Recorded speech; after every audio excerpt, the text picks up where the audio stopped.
Pwede niyo pong buksan. Dito lang tayo pag-uusapan natin. Total, wala tayong PowerPoint. Ang ating pong pag-uusapan ay nasa gawa 20, 18 hanggang sumusunod. Hayaan niyo pong basahin ko ulit sa kanya sa Ingles, ngayon sa Tagalog. Sisimulan ko po sa 18. Pagdating niya ay kanyang sinabi, ito po si Pablo, dumating siya sa Mileto. Isipin niyo siguro yung Mileto, parang Angeles yan. Ngayon siya, parang kasi sa Angeles. Pagdating niya ay kanyang sinabi, nalalaman ninyo kung paano ko ginugol ang buong panahong pamalagi ko sa inyong piling. So, again po, ano po ba yung topic natin for this month? Integrity. At dito po, makikita niyo yung integridad na sinabi ni Pablo. Nakita ninyo, para nakita ninyo yung pamumuhay ko na ginugol ko habang kasama ko kayo. At tuloy lang po natin, nalalaman ninyo kung paano ginugol ang buhay kong pinamalagi ko sa inyong feeling. So makikita yung integridad ni Pablo na habang sila ay magkasama, sila daw ay magkakasama, alam niyo kung paano yung pamumuhay ko. Lakas loob niya ang sinasabi na, alam niyo kung paano ako nabuhay, kung paano ako pagkakasama ninyo, alam niyo yung ugali ko. That's integrity. Na sino po ba yung kayang sabihin dito sa kanyang kapatid? Kilala mo ako. Alam mo yung ugali ko. Kung ano yung nakikita mo sa akin, yun talaga ako. Ang tanong, ano ba yung nakikita natin sa ating mga kapatid? Huwag naman sanang pangit. Sana maganda naman. At kunin po natin,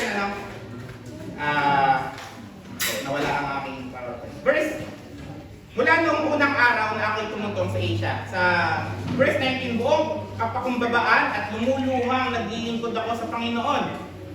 Makikita niyo po yung puso ni Pablo dito. Ano yung sabi ni Pablo? Buong kapakumbabaan. Ano yung sabihin ng kapakumbabaan is humility. At hindi lang po siya basta humble, ang sabi ni Pablo dito, lumuluhang naglilingkod.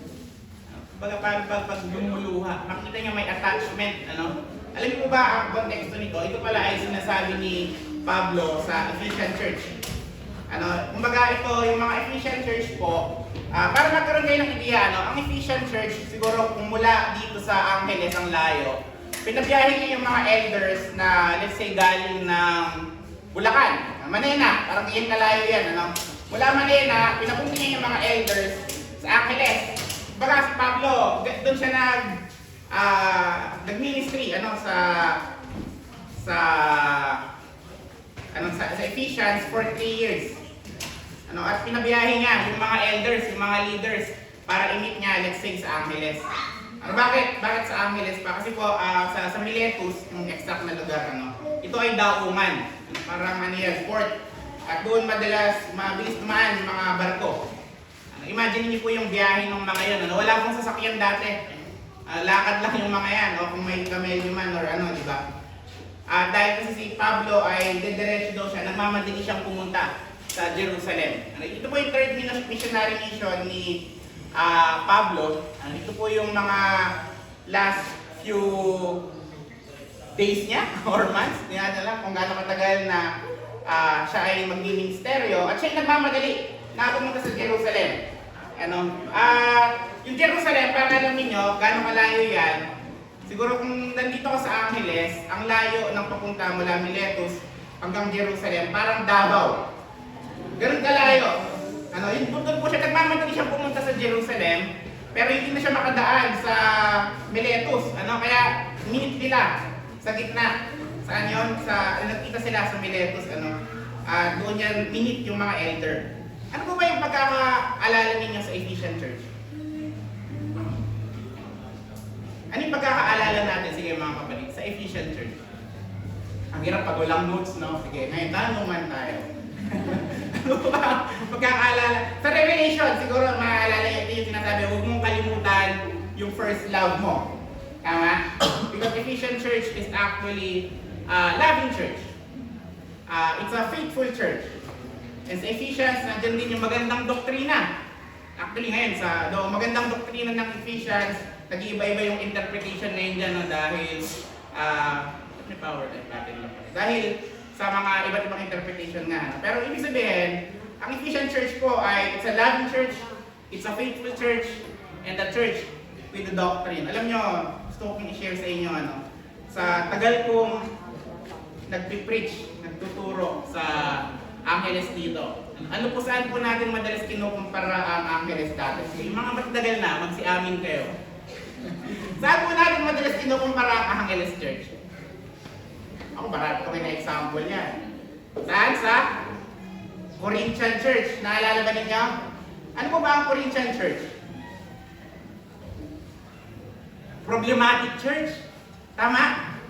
Pero praise God, kasi ngayon, very exact yung ating message. Hindi na po, I believe, hindi na tayo Corinthian Church na problematic church.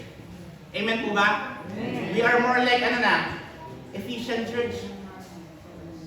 Naramdam yung pagmamahal. Ramdam yung pagmamahal ng bawat isa, mga kapatid. Amen. Alam niyo, sa tagal ko nang ministry dito, it's really good to see. Na yung church natin. Tapos na yung mga problema. Amen po ba? And ako, it's very saddening. Sa tagal kong naghihintay na matapos yung problema, nagsialisan lahat ng problema, kaya kasama po ako doon.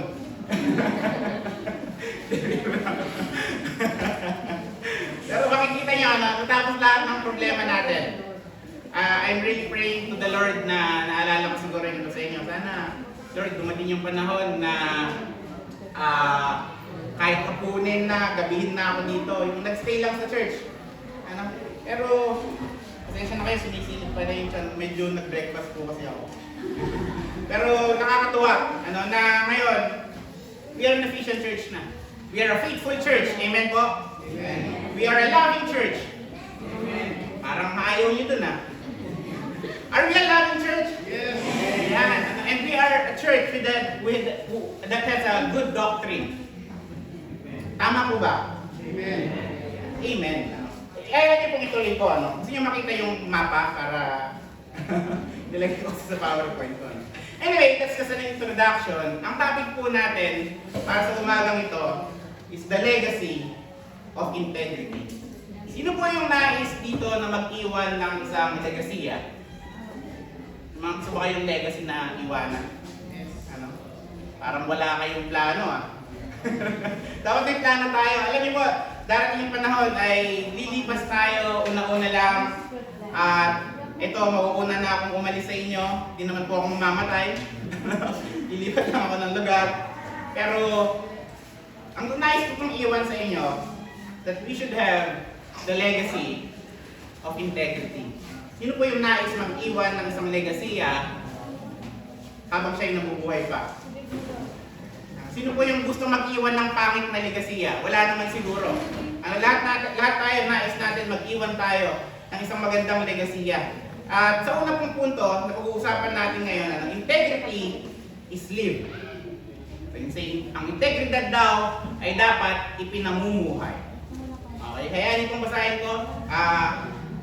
Yung mga may Bible, saan nalaman po ninyo sa Acts 20 verse 18. Ito po yung susulat.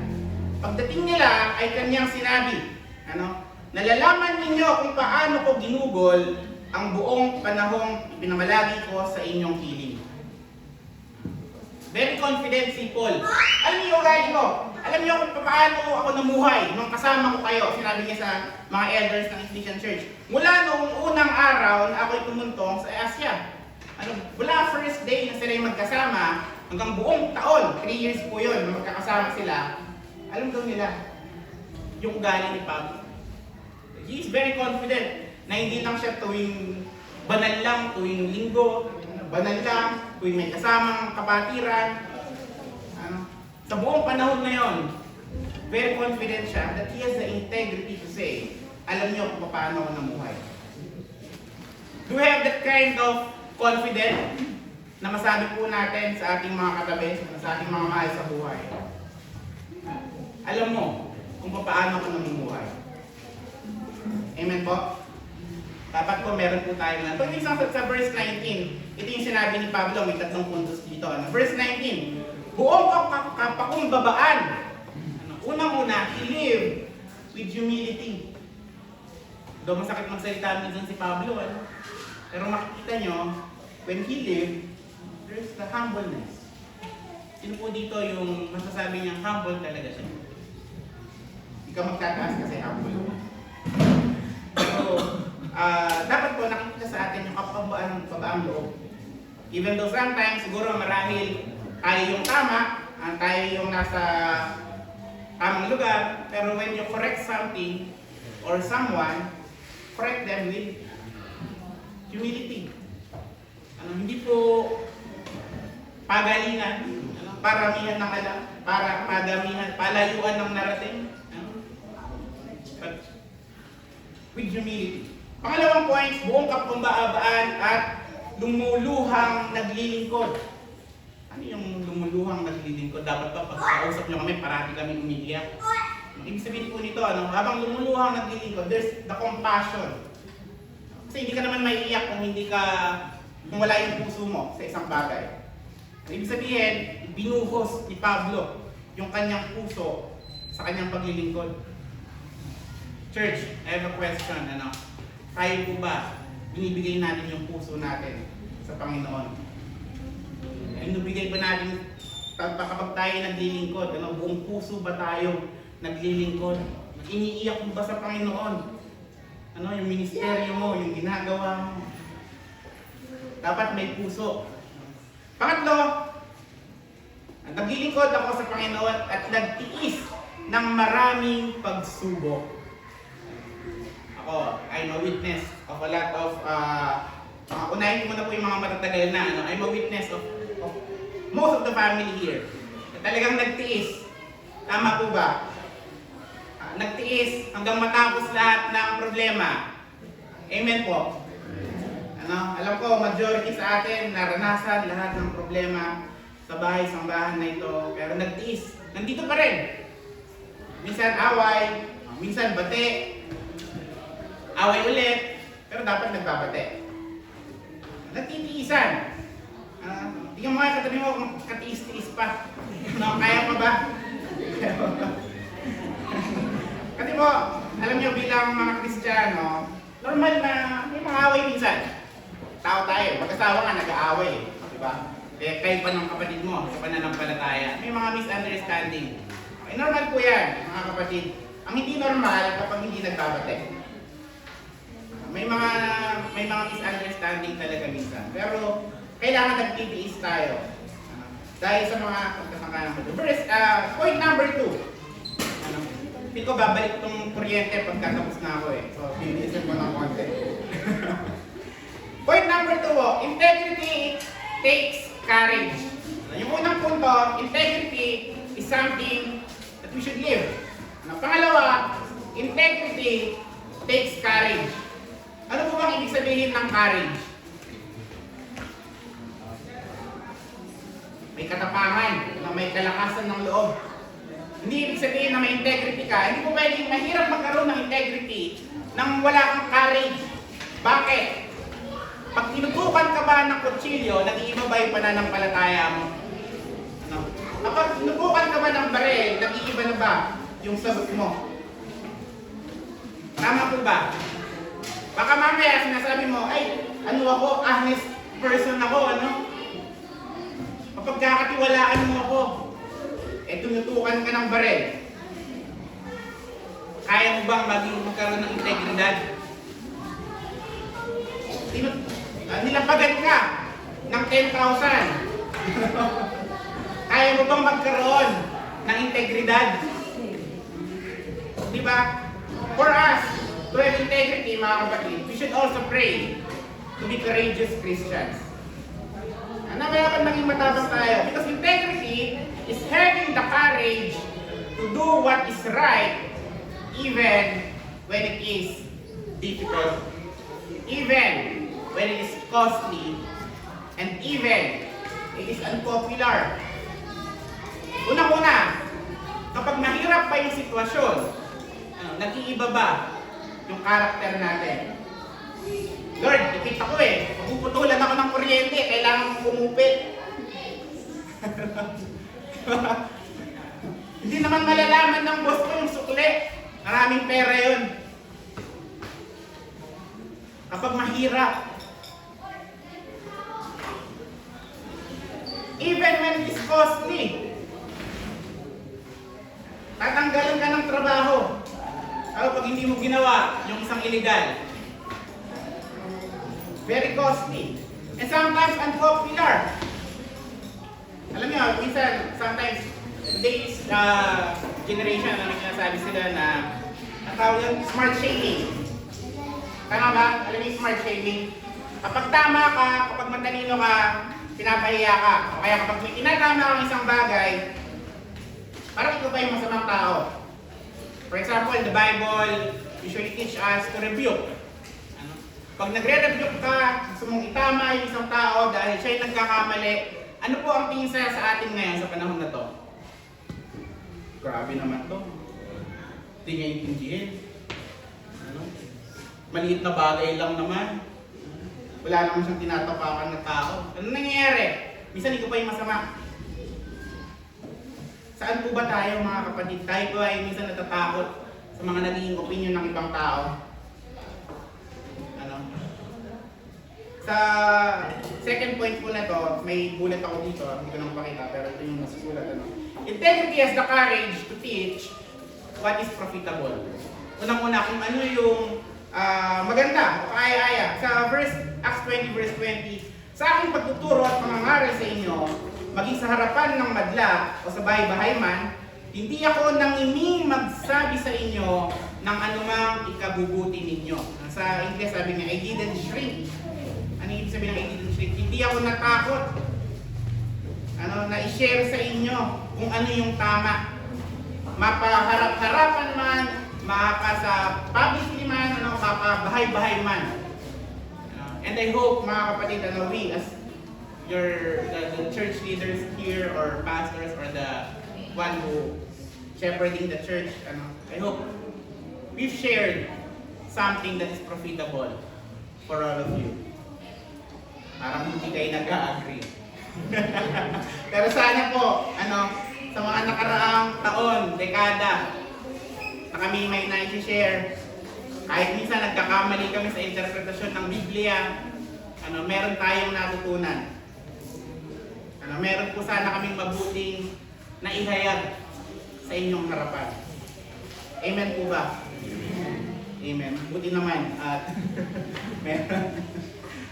first, natutuloy ko po sa pangalawang point, integrity does not withhold what God's people need to hear. Kung ano yung kailangan mong mapakinggan. Minsan, alam niyo po sa panahonan natin ngayon, maraming mga mega churches, though I'm not against sa mga mega churches. Maganda pagkaroon ng mega churches. Sino po dito nangangarap someday yung Angeles maging mega church? Parang ayaw nyo Sino po yung nangangarap sana someday maging malaking church talaga tayo? Libo-libo yung nag-attend dito. Kaya ba? Kaya ni Lord yan, gusto pag-pray lang natin.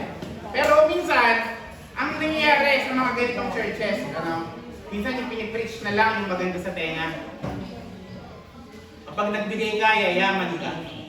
Yan ang mga nakikita niyo parati. Pag nagpabautismo ka, magiging successful ka. Pagpapalain ka lalo. Napakaganda sa tenga. Kapag nag-member ka dito sa church, pipirmahan ko yung kontrata natin. Napakaganda kung ano-ano na mga prosperity gospel, or pag nandito ka, wala ka nang magiging problema. Napakasarap sa pandinig. Pero hindi po dapat yun lamang yung ating pinipreach. So, syempre dapat una biblical. Pero dapat hindi lang po parating yun. Sa verse 27, nilagay siyang PowerPoint. Integrity has the courage to declare the whole counsel of God. Ano po may ibig sabihin ng whole counsel? Sa verse 27, basahin ko. Sapagkat hindi ako nagtatugiling ipahayag sa inyo, sabi ni Pablo, ang buong layunin ng Diyos. Our God is good. Amen po? Amen. Amen. Kaya lang not all the time, yung nangyayari sa atin or may mga nasasabi yung ating kasulatan, ating Panginoon. Minsan talagang tumatagos sa puso. Tama po ba? Na talagang masakit kapag binasa natin yung Biblia. Masakit kapag tayo ay naitatama. Pero ang sabi ni Pablo, he became courageous, even though sa pagre-review, even though sa pagtatama. Pero ito mga kapatid, alam ko, sa dami ng pinagdaanan natin, the church is still growing. I know, hindi pa yung full potential ng Angeles. Amen po ba? It's just a first step. First step ulit, after 50 years. Pero, pero what I'm saying mga kapatid, when we rebuke, tulad ng una nating punto, we rebuke with humility. We rebuke with love.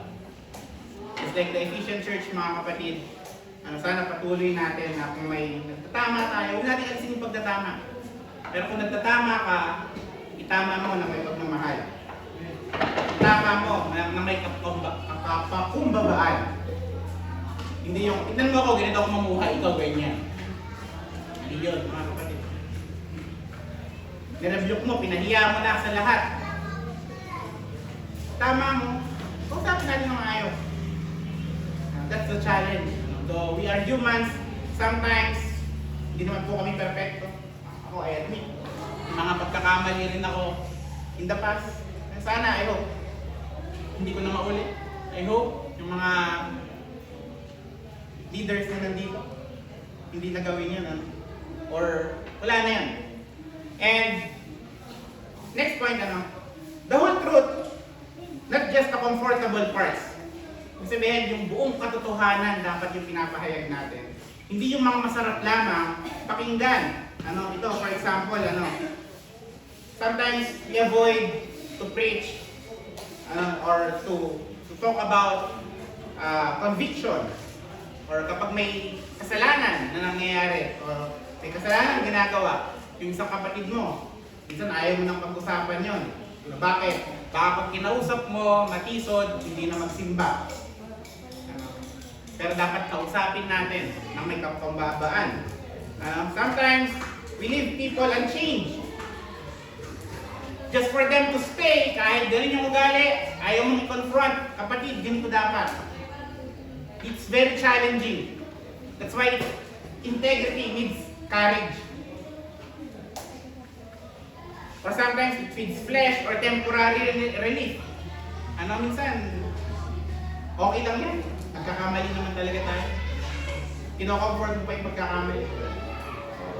Walang mali doon, pero dapat itama mo. Itama natin. Because what? The truth will always bring conviction. Ano pang ibig sabihin ng conviction? Actually, the Holy Spirit is the one that convicts us. Ang conviction na gawin natin yung tama. Mga kapatid, kapag wala ka ng conviction na gawin yung tama o itama yung pamumuhay mo, magtanong ka kung nasa Panginoon ka ba talaga. We should always ask ourselves, mga kapatid, normal, tao tayo, nagkakamali tayo, may mga palpak tayong ginagawa minsan. Ang tanong, meron ka bang conviction na itama ang pagkakamali mo?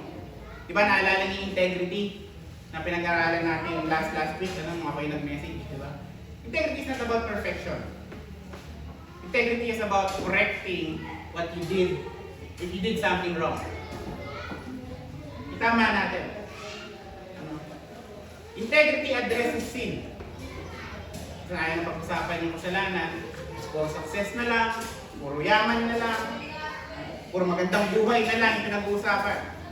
Integrity changes life, feeds the spirit, and has eternal impact. Alam niyo, yung integridad natin, meron pong legasiya yan. At mamay pag-aaralan natin yan. At pangatlong point po, under sa number 2, integrity has the courage to warn with love and compassion. Hindi sa tayo na pang sinasabi. Kung tayo may integridad, mga kapatid, of course, minsan kung tayo yung tama natin yung iba. Kung tayo yung mali, patama din tayo. Hindi naman all the time tayo lang yung tama. Alam niyo po mga kapatid, ako sa pag-aaral ko, though you call us pastors, at the end of the day, mga kapatid, we are all brethren. Magkakapatid lang tayo. We are just the overseer of the church. But at the end of the day, we are still brothers and sisters. Tulad po ninyo, kami ay nagkakamali. At sana, pag kayo tinatama namin, itama niyo rin kami. Hindi po kami perfecto Lahat po ng mga leaders na tumatayo dito. At the end of the day, magkakapatid lang tayo. Sa Panginoon lahat. Sa Panginoon lahat. Verse 31, Acts 20 verse 31. Kaya't mag-ingat kayo, alalahanin ninyong tinuruan ko kayo araw at gabi sa loob ng 3 taon at maraming luha ang pinuhunan ko. Maraming iniyak si Pablo sa Ephesian Church. Bakit? Ganun niya kamahal yung Ephesian Church.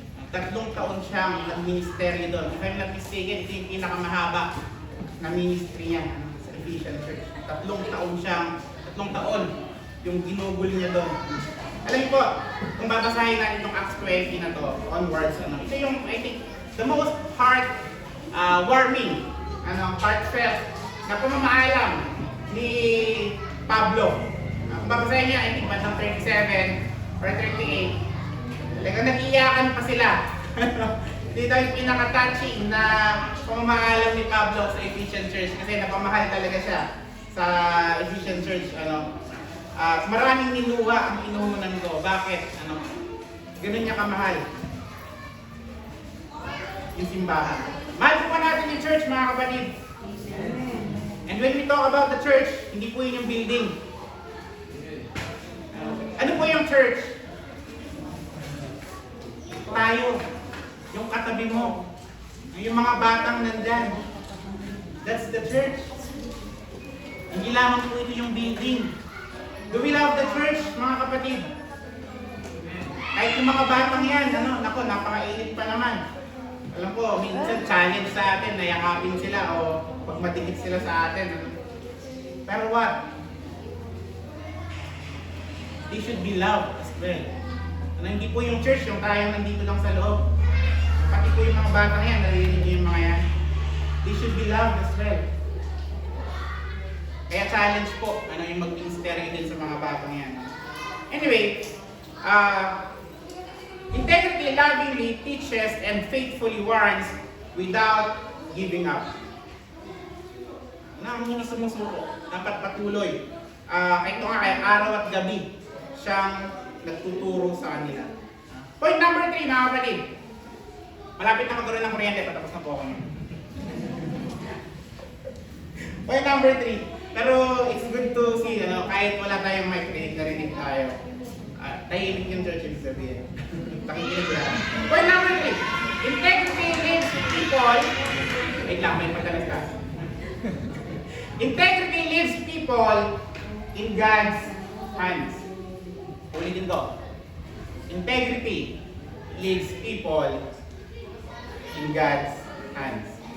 Alam niyo po sa pag-aaral mo dito sa integridad, paano naging integridad yung pag-iwan mo tulad ni Pablo sa Ephesian Church sa Panginoon. Kaya hindi mo lang basahin ko sa 20 verse 32. At ngayon, itinatagubilin ko kayo sa Diyos at sa kanyang salitang nagpapahayag sa kanyang kagandahang loob. Tapos lahat ng mga sinabi ni Pablo sa mga elders ng Ephesians, ulitin ko ito yung sinabi niya. Itinatagubilin ko kayo sa Diyos at sa kanyang salitang nagpapahayag ng kanyang kagandahang loob. Very sakong-sakto po ito sa pag-alis ko. Pero hindi naman ako si Pablo. Pero makikita yung integridad ni Pablo dito. Bakit? Because integrity doesn't mean na kung sino yung pastor na tulad ni Pablo na siya yung head ng church. Siya rin yung mangangalaga. Tunay na mangangalaga ng bahay-sambahan. Sino po yung mangangalaga at the end? Yung Panginoon.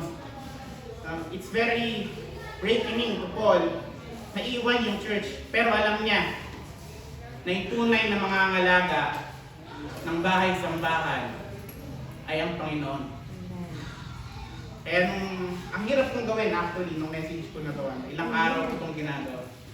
Pero nung nakita ko to, I realized, no matter how long since birth, ako po ay nandito sa simbahan ito. At I will leave it to the hand of God. Dahil alam ko, yung Panginoon po, siya yung mangangalaga ng simbahan na mahal natin. Amen po. Kaya yung masahin ko, Paul understands something Every servant of Christ must learn. Lahat tayo. Lahat ng mga disipulo, lahat ng mga lingkod ng Panginoon. The church never belonged to Him. Kahit anong pagpapagay ni Pablo, kahit anong pagsusumikap ni Pablo, na kahit lahat ibinigay ni Pablo, alam niya, the church never belonged to him. It belongs, kanino? Christ.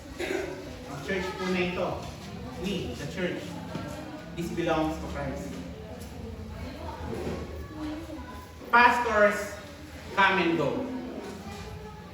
Lahat po kami dadaan.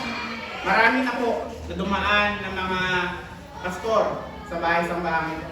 We come and go. May dumarating, may umalis, may dumarating.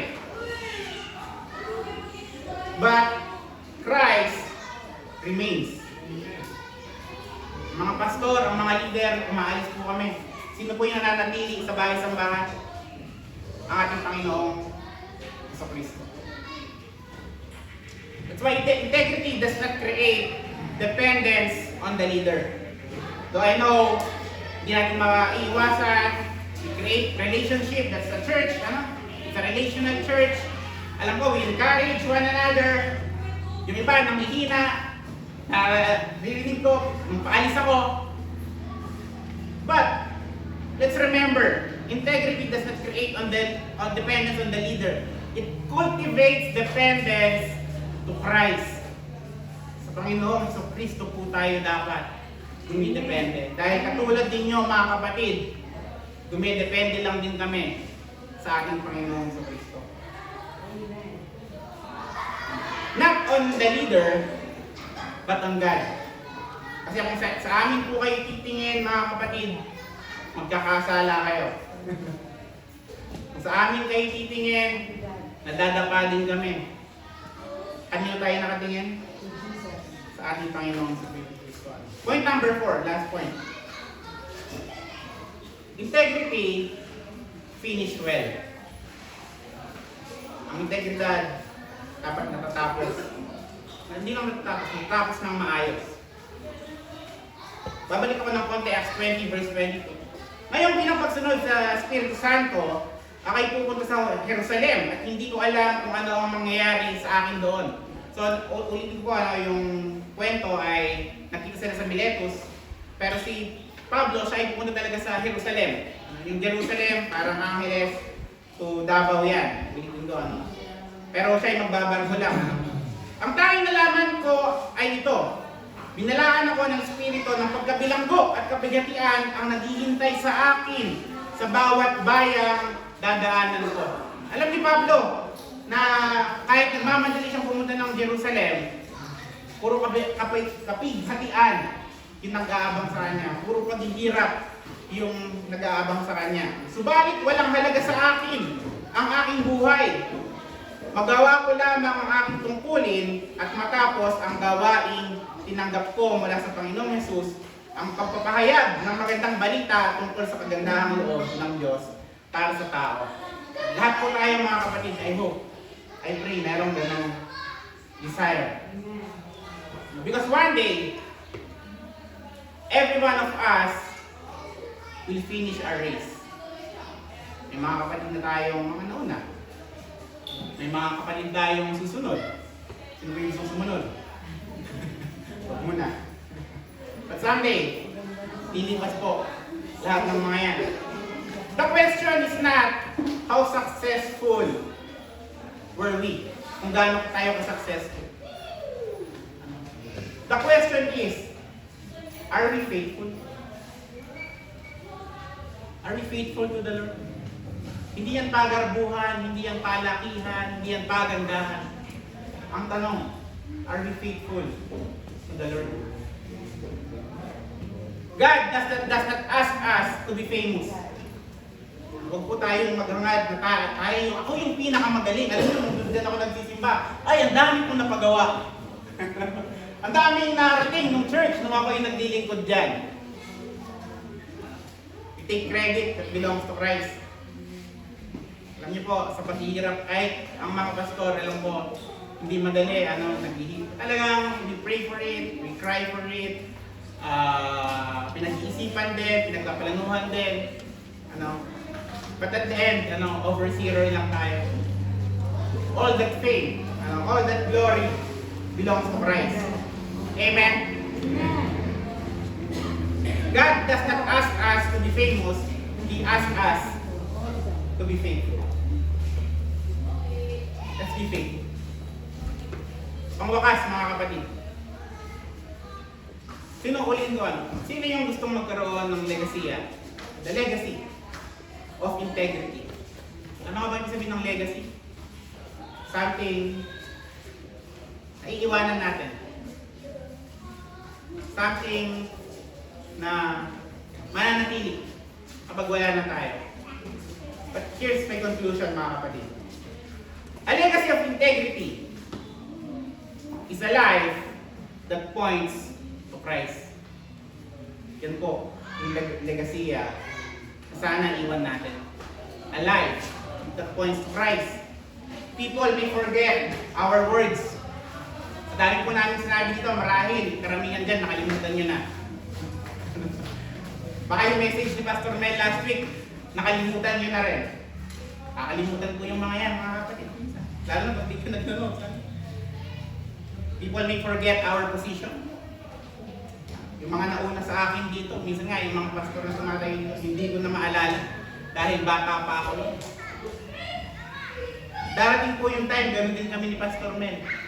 Hindi na kami maaalala. And even our names. Hindi ko na alam yung mga pangalan ng mga tumayo dito For the past 50 years, siguro, sino po yung mga nakakaalala pa sa mga pangalan ng mga tumayo dito? Umamin na kayo. Para po mapaghaltaan din yung edad ninyo. pero ito po But may they never forget the Christ they saw in us. Makalimutan man yung pangalan natin, makalimutan man yung mukha natin, nawa si Kristo yung manatili sa pinaglingkuran natin. Si Kristo yung makita sa buhay natin. Hindi yung magandang mukha ko. Wala po. Amen? Ang Panginoong Jesus po, siya dapat yung legacy na iniiwan natin.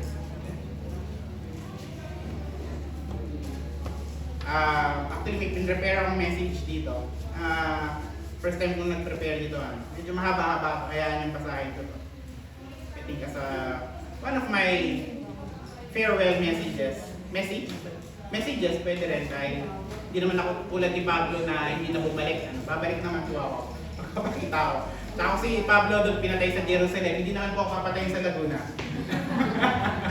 Praise God. Pero, ito ba ang simbahan ito ay hindi lamang lugar kung saan ako nangaral. But I'm grateful for the past decades. I'm really grateful, though even I'm not graduate of seminary. Ngayon lang ako naghahabol ng mga kwento. Pero the church gave me the chance to preach.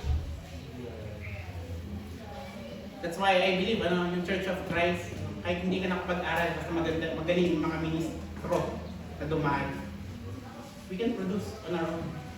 Ngayon, gusto na. Kaya ibang mga Bible school nawawala kasi puro home church na lang. Mas maganda yung pag-aaral. Pero dapat nag-aaral pa rin.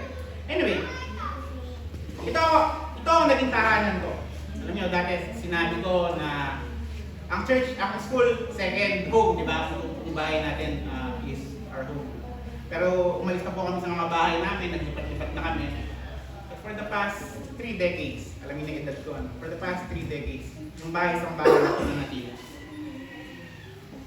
And I believe this is my, not just the second home, it's my home. It's our home. Dito ako lumago sa pananampalataya. Dito ako natuto. Dito ako tinawid ng Panginoon. Dito tayo sabay-sabay umiyak. Iniyakan natin yung bahay-sambahan na to. Tama po ba? Ang tagal na panahon. Balit pa lang ako nun. But I'm really grateful if I will leave this church. It's an Ephesian church. Not a Corinthian church anymore.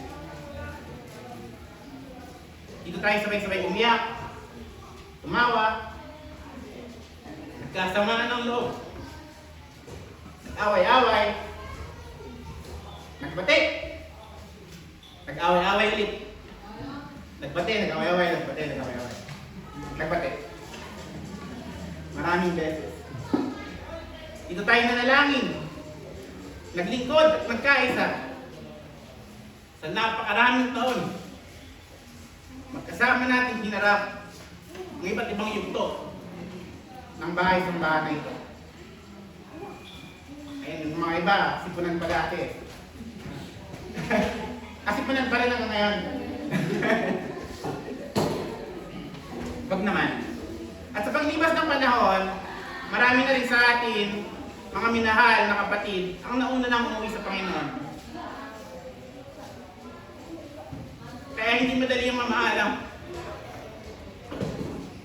Ang tagal kong pinadalangin sa Panginoon. Katagal. Pero di ko alam bakit noong June 15, ang dami niyang pinaalis. Actually, dami ng June 15 nung dapat ako dito. Nagpa-extend lang ako. Extension. Anyway, ito yung nais kong malaman ninyo mga kapatid. Hindi ko kayo tinitignan bilang mga dumadalo lamang sa simbahan. Kayo ay naging pamilya. Every family. Simbahan ito ay narito na bago pa ako dumating. 50 years na po yung church, wala pa po ako 50. No? At magpapatuloy ito kahit wala na ako rito. Pagkat ang simbahan ito ay hindi man kailanman naging akin. Kay Kristo ito. Panginoon natin ito. Siya ang nagtatag ng kanyang iglesia dito sa Angeles. Siya ang patuloy na mag-iingat dito. Siya rin na magpapatuloy ng kanyang gawain hanggang sa kanyang pagbabalik ito. Kaya ngayon, gaya ng sinabi ni Pablo, iniiwan ko kayo sa Diyos at sa salita ng kanyang biyaya. Patuloy ninyong mahalin si Kristo. Manatili kayong tapat sa kanyang salita. Maglingkod kayo sa isa't isa ng may pag-ibig at ingatan ninyo ang pagkakaisa ng iglesyang ito. Amen? Para nagkaisa kayo sa ingay nun. Kung mayroon man kayong maalala sa akin, sana ay hindi lamang ang aking pangalan, kundi ang Kristo na aking ipinangaral.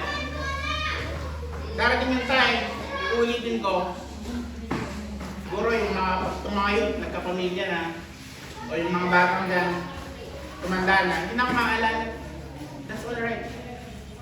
That's alright. Bakit? Kasi yung ating Panginoong Jesus ay nandito sa simbahan na ito. Ganyan ang buhay. Ngunit kung may maiiwan, palit ko. Ako mismo ay bunga ng isang iglesia, isang legasiya ng pananampalataya. Alam ko lahat tayo nais maging legasiya. I'm really glad. For example, ito, Nunez family, sa wakas, Sister Julie, kompleto na kayo. Kulang pa, konti na lang. Sino pa ba? Sina mga Grencio, welcome, nandito sila. Yabe, dumadaming mga youth. Hindi ko alam, baka po kayo mga Cruz nandito. Ayan, sina Brother Joke hanggang ngayon.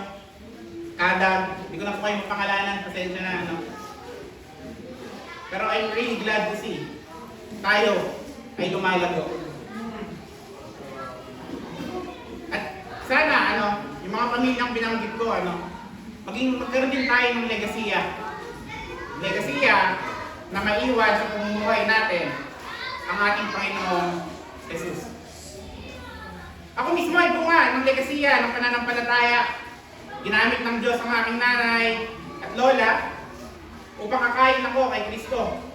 Kung may ugat man ang aking buhay, hindi ito nagsimula sa akin, kundi sa biyaya ng Diyos na kumilos sa pamamagitan ng mga nauna sa akin. At alam ko, ganun din ang bawat pamilya at miyembro na naririto. Hindi natin alam, baka meron dyan, mga papalit sa amin. And praise God kung meron mo. Sana ganun din ang ating maging iglesia. Kapag tayo'y wala na, hindi tayo ang maalala. Kahit hindi tayo mga kapatid. Kundi ang Kristo na ating ipinakilala sa kanila. Na ang ating buhay ay naging daan upang ang iba ay makilala, mahalin, at sumunod kay Kristo. Sapagkat ang isang iglesia ng integridad ay nagtuturo ng pansin, hindi ng pansin sa sarili, kundi nagtuturo ito ng mga tao kay Kristo. That's integrity, mga kapatid. At nawa, for the past years, kasama tayo. Yun din sana yung iwan natin sa ating mga mahal sa buhay. Legasiya na mayroong integridad. Integridad na mamanahin din ng ating mga anak, apo, kaibigan, kapatid. Tayo po'y manalangin. Panginoon namang pangyarihan sa lahat. Purihin ka, sambahin ka sa lahat ng panahon. Maraming salamat, Panginoon, sa umagang ito, mga kaigan. Sa inyong mensahe, Panginoon, the legacy of integrity. Nawa, Panginoon, kung kami man ay lumipas, nawa ikaw yung maalaala sa aming mga buhay. Ikaw yung maalaala sa simbahang ito, Panginoon. We never own this church, Panginoon. We are just part of it. And we know you are the head of this church, Panginoon. We pastors may come and go, but we believe and we know ang aming Panginoong Jesus ang siyang mananatili magpakailanman. Ito lamang po kami sa magdalangin. In Jesus' mighty name we pray. And by the power of the Holy Spirit.